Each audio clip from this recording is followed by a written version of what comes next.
Olá, eu sou o Nelson e você está na Pastoral da Semana da Primeira Igreja Batista em Indaiatuba. Nós realmente precisamos de salvação? Qual é o seu maior problema hoje? Talvez seja uma doença, ou um desemprego, ou uma situação familiar.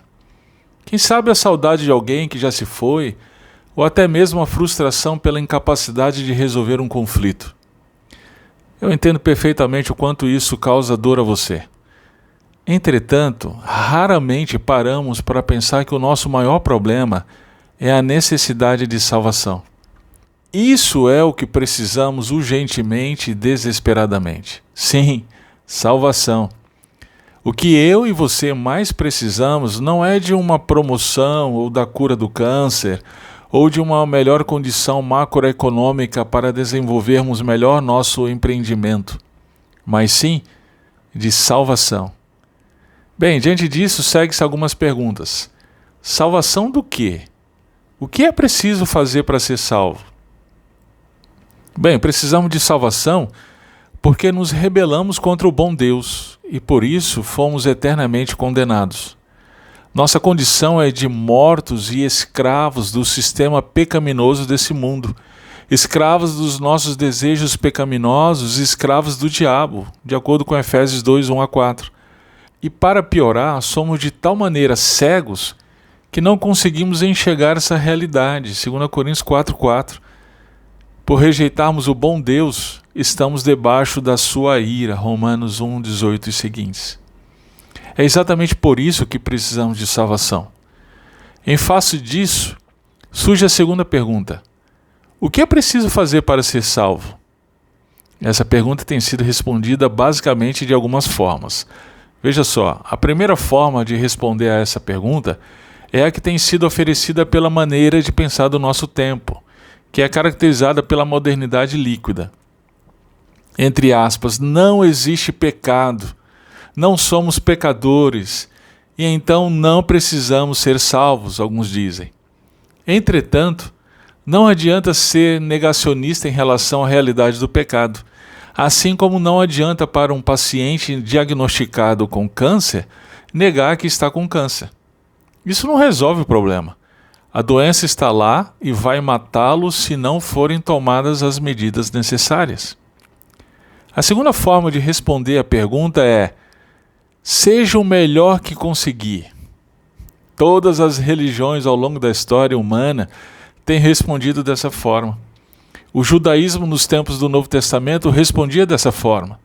O entendimento católico romano desde a Idade Média continua sendo que, embora Deus conceda sua graça, cabe a cada um tomar posse dela, esforçar-se para melhorar essa graça e merecê-la cada vez mais.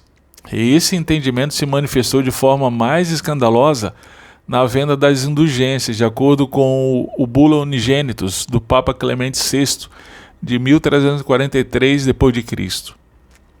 Infelizmente, o falso evangelho dos pregadores coaching vai nessa mesma direção e cativa os ouvintes que procuram mensagens que os fazem sentir-se melhores. Perceba que nessas alternativas, no fim, a salvação, se necessária, está na capacidade humana de se apropriar das bênçãos que ele disponibiliza. Logo, o mérito é do homem. Foi por isso que o padre agostiniano Martinho Lutero, no século XVI, percebendo o quanto isso estava distante das Escrituras, protestou veementemente contra tal ensino. Ele disse: a única doutrina que tenho supremamente no coração é a da fé em Cristo, de quem, por meio de quem e para quem todo o meu pensamento teológico flui para frente e para trás, noite e dia. Sim, Lutero percebeu que a mensagem central e poderosa de toda a Bíblia é que somente pela fé em Cristo temos a salvação. O justo viverá pela fé. Nós vemos essa afirmação em Romanos e em Gálatas. Talvez você pergunte: se a redenção se dá unicamente pela fé em Jesus, por que vemos nas Escrituras tantas ordenanças? Em seu escrito Liberdade do Cristão, Lutero respondeu da seguinte forma: eles só foram ordenados para que o homem veja neles a sua incapacidade de fazer o bem e aprenda a desesperar-se consigo mesmo. É exatamente isso. Por exemplo, o mandamento não cobiçarás. Quem, honestamente, consegue viver à luz desse mandamento? Entretanto, a partir dele, temos a possibilidade de nos desesperar conosco mesmos. Esse é o propósito da lei.